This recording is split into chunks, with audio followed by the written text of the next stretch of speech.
యెహోవా శరణొచ్చి ఉన్నాను. పక్షి వలె నీ కొండకు పారిపోము అని మీరు చెప్పుటాయలా? దుష్టులు విలెక్కి పెట్టి ఉన్నారు.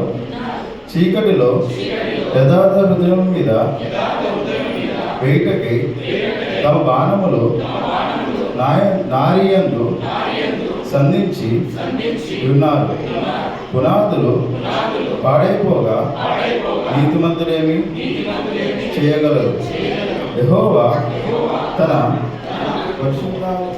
పరిశుద్ధాలయంలో ఉన్నాడు. యెహోవా సింహాసనము ఆకాశమందు ఉన్నది. ఆయన నరులను కనులారా చూచుచున్నాడు.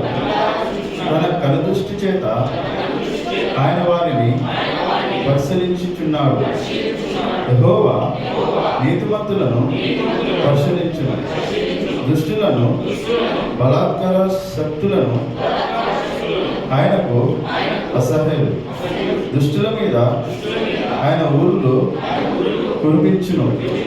అగ్నిగంధకంలో వడగాలియు వారికి పానీయ భాగమగును.